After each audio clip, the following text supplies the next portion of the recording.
Halo, apa kabar Indonesia? Kembali lagi bersama saya, Kaosa Indriani dalam Isu Terkini, di mana kita akan berbincang langsung dengan Presiden Susilo Bambang Yudhoyono tentang isu-isu terkini yang menjadi perhatian publik saat ini.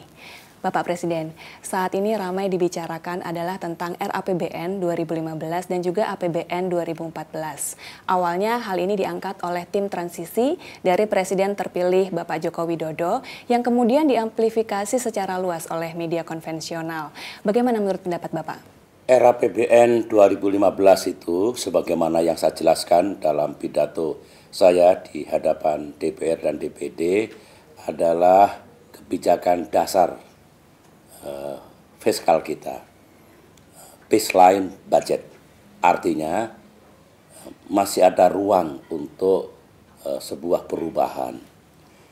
Jika pemerintahan baru memandang perlu dilakukan perubahan, itu terbuka dan bisa dijalankan. Memang RAPBN 2015 nanti akan menjadi APBN definitif pada akhir September tahun ini.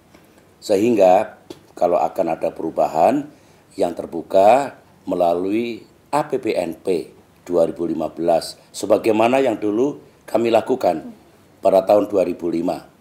Kami lakukan perubahan atas RAPBN yang disusun oleh pemerintahan Ibu Megawati, pemerintahan sebelumnya. Nah, di situ tidak benar kalau ada pikiran tidak ada ruang untuk perubahan atau penyesuaian, ada. Sehingga kalau memang pemerintahan Pak Jokowi misalnya ingin mengurangi defisit, terbuka akan melakukan perubahan asumsi bersama-sama DPR, itu juga terbuka. Dan saya yakin Pak Jokowi juga memberikan janji-janji pada saat beliau berkampanye, itu pun bisa diwadahi nanti dalam RAPBN 2015. Hakikatnya seperti itu. Soal defisit anggaran juga sedang ramai dibicarakan Bapak, menjadi sorotan dari banyak pihak.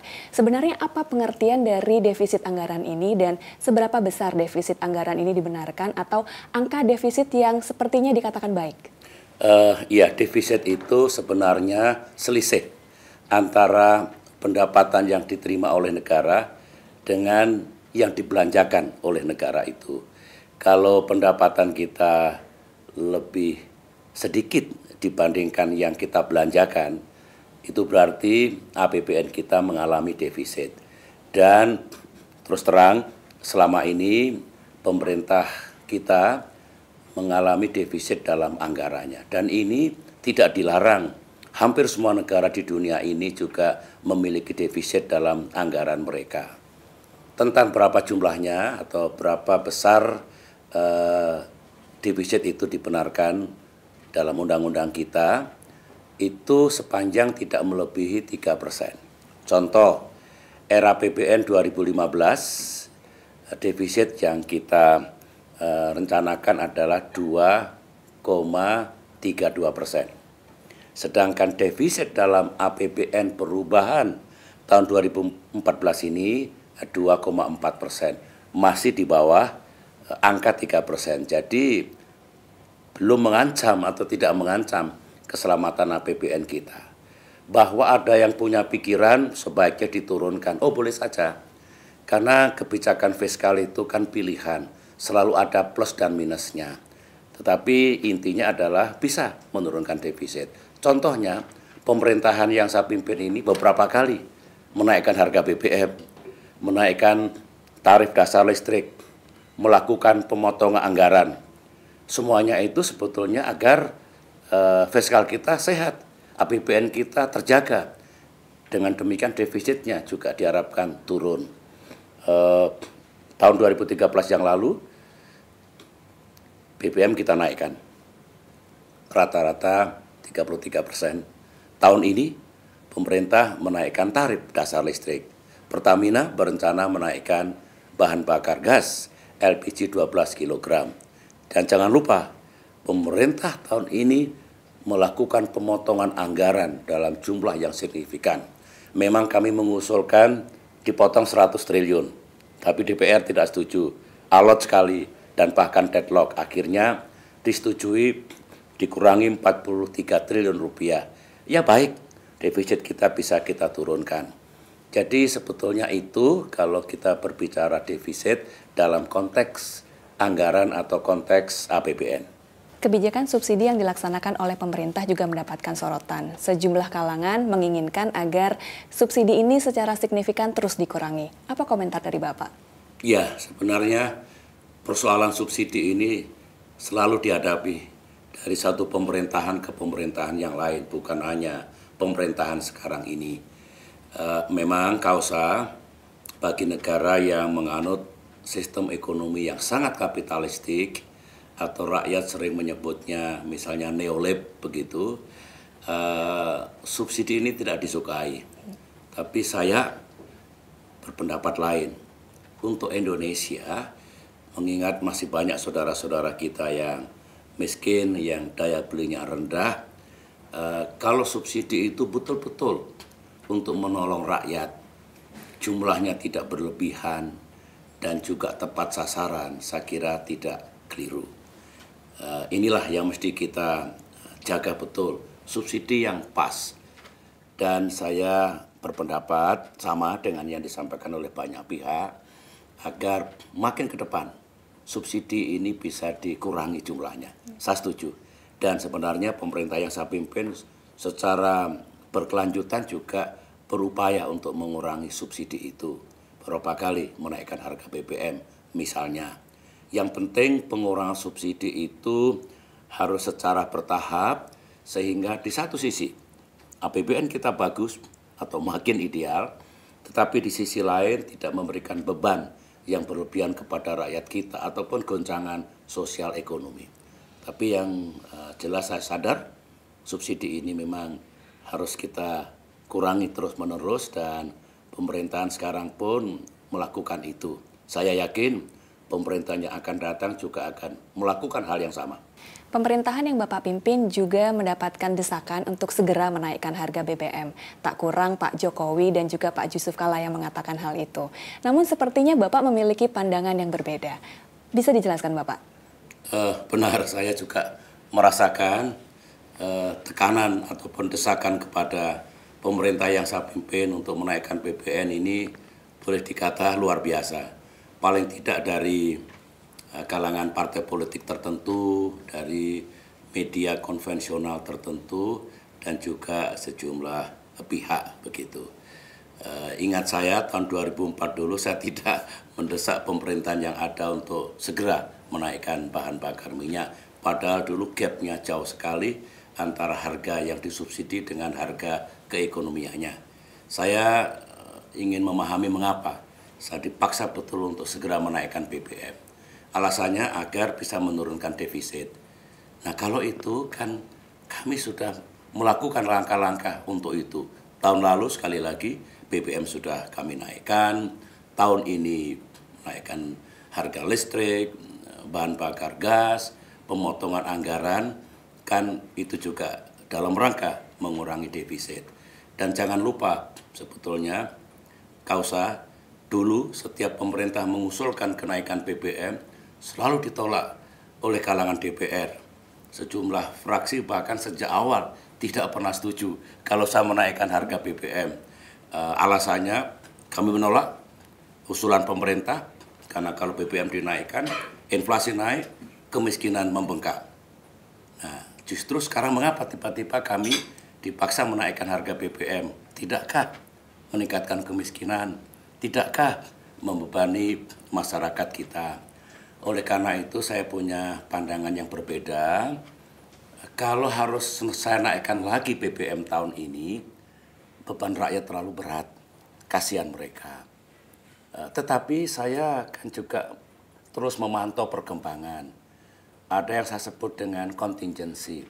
Apabila dalam waktu 7 minggu ke depan ini tiba-tiba ada perubahan situasi yang dramatis, harga minyak mentah dunia meroket misalnya, dan kalau tidak saya naikkan BBM, APBN kita jebol, pasti dengan terpaksa saya naikkan. Tetapi situasinya justru sebaliknya, harga minyak mentah cenderung turun, sehingga logika atau alasan untuk menaikkan lagi BBM, apalagi listrik dan gas juga kita naikkan, itu tidak kuat. Itulah pandangan pemerintah sekarang. Saya menghormati pandangan yang lain, tapi juga harus mendengarkan mengapa kami memilih untuk tahun ini tidak dulu menaikkan harga BBM. Sekarang ini Bapak Presiden disebut-sebut bahwa harga BBM, seperti contohnya adalah premium dan juga bensin, itu harganya jauh di bawah harga pasar, di bawah harga keekonomiannya. Sebenarnya berapa harga yang pas untuk bensin kita sekarang ini, dan apakah memang kita harus mengikuti harga pasar? Atau kalau misalkan kita memang mengikuti harga pasar, artinya tidak lagi ada subsidi. Bagaimana menurut Bapak? Ya, sekarang ini harga premium kita sekitar Rp11.000. Boleh dikatakan itu harga pasar, harga keekonomian. Tetapi kan kita tidak harus menjual BBM atau bensin kepada rakyat kita sama dengan harga pasar. Kalau tidak salah, Mahkamah Konstitusi juga mengingatkan ketika ada yang melakukan judicial review, ketika menetapkan harga bahan bakar, minyak, pemerintah wajib mempertimbangkan daya beli rakyat kita. Nah, dengan cara pandang seperti itu, barangkali kalau saya, Kausa, harga pasar 11.000.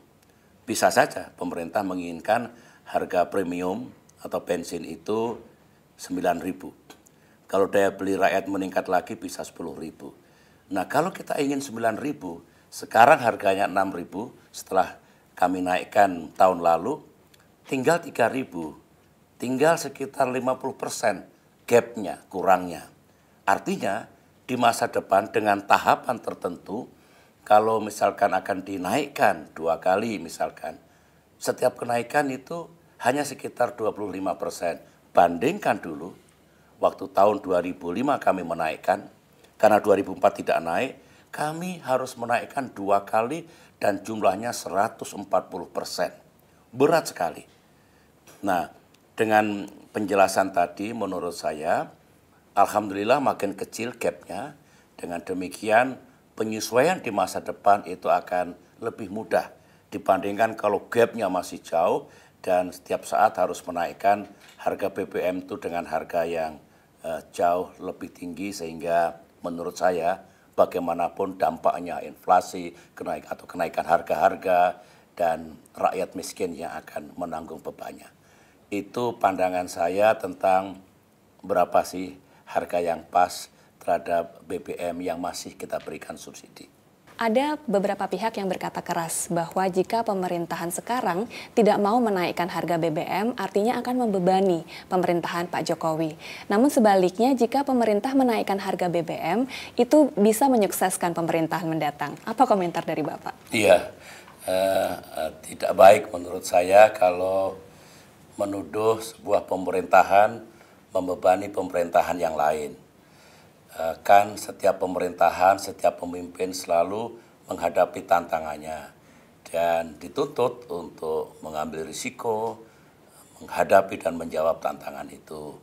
Ya, lagi-lagi contohlah tahun 2005 ketika saya menaikkan harga BBM yang prosentasenya begitu tinggi, saya kan tidak pernah mengatakan pemerintahan Ibu Megawati membebani pemerintahan saya. Tidak. Saya tahu pemerintahan Ibu Megawati memiliki tantangan tersendiri, pemerintahan saya pun demikian. Dan kalau tujuannya misalkan untuk membuat pemerintahan yang akan datang itu serba mudah misalnya ke depan, dengan cara memberikan semuanya misi atau beban ini kepada pemerintahan sekarang, itu kan juga tidak baik. Menurut saya selalu ada, sekali lagi, kewajiban, tugas, dan tantangan yang harus dijawab oleh satu pemerintah ke pemerintahan yang lain. Itu pandangan saya, dan ya saya mendengar betul. Saya pun coba ini kan dalam sejarah belum ada transisi seperti ini. Saya pun juga ingin membantu, tetapi kan tidak berarti semua harus mengikuti apa yang diinginkan oleh pemerintahan yang akan datang. Kita harus saling menghormati kebijakan masing-masing serta pilihan masing-masing. Wakil Presiden terpilih Pak Yusuf Kala mengatakan bahwa pemerintahannya pasti akan menaikkan harga BBM. Jika memang itu terjadi Bapak, apakah Partai Demokrat, partai yang Bapak pimpin, kemudian setuju dan mendukung kebijakan seperti itu? Ya, yang pertama, kalau Pak Yusuf Kalla ya tentu dengan Pak Jokowi berencana menaikkan harga BBM pada saat beliau memerintah, tentu sudah dipikirkan baik-baik. Ya, saya pada posisi setuju kalau itu tujuannya juga untuk kebaikan bagi semua.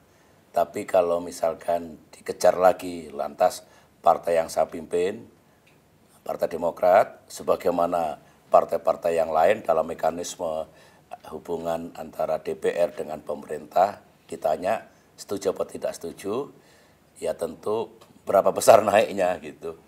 Lantas kapan itu dinaikkan? Ada tidak proteksi atau perlindungan kepada rakyat yang miskin? Kalau besarannya pas, timingnya atau waktunya tepat, dan pemerintahan Pak Jokowi juga memperhatikan yang miskin, yang terdampak oleh kenaikan BBM itu, Partai Demokrat pasti setuju, pasti mendukung. Partai kami mau ada pemilu atau tidak, kalau kebijakan itu logis, mesti kita dukung. Kami ingin konsisten, jangan sampai ada partai politik itu berubah-ubah, setuju tidak, nanti kan rakyat yang bingung. Yang penting kita jernih melihat persoalan. Kalau pemerintahan Pak Jokowi, Pak JK memiliki kebijakan yang bagus, yang realistik, partai yang saya pimpin pasti mendukungnya. Tetapi kalau itu terus terang tidak baik bagi rakyat, kami tidak akan mendukungnya. Jadi semudah itu. Beberapa kali Pak Jokowi mengatakan akan memotong anggaran pemerintah, intinya akan melakukan penghematan. Setujukah Bapak dengan rencana ini? Kalau keinginan atau rencana Pak Jokowi untuk memotong anggaran itu agar APBN kita baik, kemudian tetap menjaga pertumbuhan, ya, karena pertumbuhan juga penting, tentu itu rencana yang baik, saya pun juga setuju. Dan saya kira rakyat juga tahu bahwa selama 10 tahun beberapa kali saya melakukan penghematan yang cukup signifikan.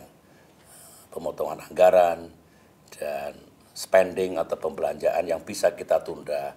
Contoh tahun lalu pembelanjaan pengadaan alutsista militer kita kurangi, kita tunda tahunnya, dengan demikian APBN kita terjaga. Jadi banyak cara sebetulnya untuk membuat fiskal dan APBN kita sehat. Salah satunya adalah dengan memotong anggaran. Jadi kesimpulannya baik-baik saja asalkan itu tujuannya jelas dan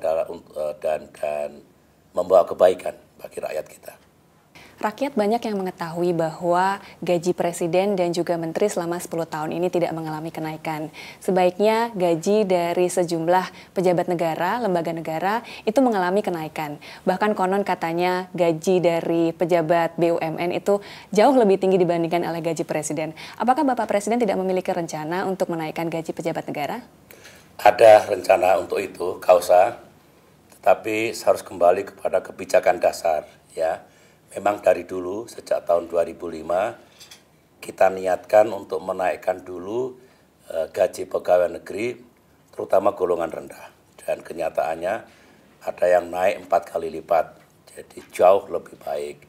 Dan saya katakan untuk gaji pejabat negara yang lain belakangan, begitu. Dan benar, beberapa gaji anggota lembaga negara, DPR, DPD, MPR, MK, MA, KPK itu sudah naik, meskipun barangkali suatu saat akan mengalami kenaikan lagi. Bukan hanya gaji presiden, gaji wakil presiden, gaji menteri, tetapi juga gaji gubernur, bupati, dan wali kota memang selama 10 tahun ini tidak mengalami kenaikan. Sebenarnya pemerintah sudah merancang, sudah ada desain dan ada kebijakan dasarnya, mempertimbangkan kesetaraan di antara satu pejabat negara ke pejabat negara yang lain. Rencana itu sudah ada dan beberapa saat yang lalu sudah dilaporkan kepada saya. Tetapi begini, saya kira secara moral tidak baik ketika justru tahun ini kita melakukan penghematan anggaran, pemotongan anggaran, termasuk kita menaikkan harga listrik, harga bahan bakar gas, lantas saya paksakan untuk menaikkan gaji presiden, menteri, gubernur, dan lain-lain, meskipun 10 tahun tidak naik, kami harus mau berkorban, dan sudah saya putuskan gaji kami tidak kami naikkan. Saya persilahkan pemerintahan yang akan datang untuk mengkaji rencana yang sudah disiapkan oleh pemerintahan yang saya pimpin ini, dan pada saat yang tepat silahkan. Ya, saya meminta maaf kepada pejabat negara yang harus berkorban untuk tidak mengalami kenaikan gaji selama 10 tahun ini. Dan saya lihat kalau untuk gubernur, bupati, dan wali kota sementara gajinya belum dinaikkan, masih bisa menggunakan insentif atau honor yang diperbolehkan menurut aturan yang berlaku. Itu jawaban saya. Benar ada rencana, tapi saya putuskan tidak kami naikkan gaji itu karena saya harus bertenggang rasa kepada negara yang justru harus melaksanakan penghematan anggaran. Beberapa kali Bapak selaku Presiden selalu menekankan bahwa jika ekonomi dalam keadaan sulit, maka pemerintah biarlah yang menanggungnya, bukan rakyat. Apa maksud dari pernyataan ini dan apa implementasinya? Ya, itu sebetulnya falsafah dan prinsip dasar yang saya anut. Tiap orang barangkali memiliki falsafah dan prinsipnya masing-masing. Maksudnya begini, Kausa, misalkan ekonomi negara sedang dalam keadaan sulit, lebih bagus yang menanggung beban itu negara atau pemerintah. Jangan justru rakyat yang mendapatkan beban dari ekonomi yang sedang tidak baik itu. Contohnya banyak. Dulu ketika ada krisis ekonomi global tahun 2008 hingga tahun 2009, GDP kita anjlok, ada masalah di mana-mana, kita dengan cepat melakukan konsolidasi dan memilih solusi ataupun kebijakan yang kita tempuh. Saya masih ingat instruksi saya, kebijakan fiskal kita meskipun tidak mudah, sekali lagi jangan membebani rakyat kita, jangan menimbulkan PHK. Kalau misalkan kantongnya agak kempes, biar yang kempes itu pemerintah, jangan kantong rakyat. Kalau rakyat kantongnya kempes, mau makan bagaimana caranya? Mungkin APBN tidak ideal waktu itu, pada masa seperti itu. Tapi nanti kan akan pulih lagi. Dan kalau pulih ya kembali APBN-nya bagus, rakyat tidak dikorbankan. Memang ya banyak cara, banyak pilihan. Kalau misalkan untuk mengatasi APBN yang tidak baik, langsung saja contohnya BBM dinaikkan atau hal-hal yang sejenis, katanya defisitnya agar kecil, agar uang itu bisa membangun infrastruktur, bandara, pelabuhan, jalan tol, dan sebagainya, itu tidak keliru. Tapi pandangan saya lain, adilkah rakyat yang harus menerima beban yang berlebihan dan uang itu untuk membangun infrastruktur yang rakyat belum tentu langsung menikmati. Kalau membangun infrastruktur masih ada swasta. Negara sedang tidak banyak uangnya, kita dorong swasta. Sekarang banyak sekali proyek infrastruktur yang dibangun oleh swasta. Itu juga cara untuk menggeliatkan perekonomian yang sedang lesu. Ini falsafah saya sekali lagi, kalau memang sedang kurang ideal kita punya APBN, ya okelah. Kita kelola sebaik-baiknya, yang penting jangan sampai jatuh, daripada kita bikin seindah mungkin, seideal mungkin, tapi rakyat yang menanggung bebannya. Itu yang saya masukkan dengan negara sajalah yang lebih banyak menanggung dan berkorban daripada harus rakyat kita yang menanggungnya. Baik, terima kasih Bapak Presiden. Demikian penjelasan Presiden Susilo Bambang Yudhoyono tentang isu-isu terkini yang menjadi perhatian publik saat ini. Jangan lupa untuk berlangganan pada kanal YouTube ini untuk mengikuti episode berikutnya. Kami juga menantikan saran dan komentar Anda pada akun Twitter dan Facebook Presiden. Sampai jumpa.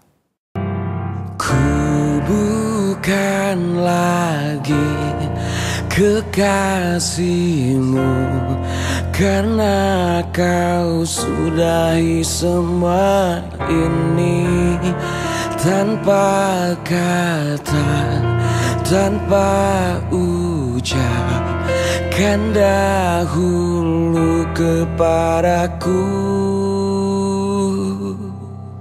Meskipun kau telah jauh, tapi kau selalu di hatiku.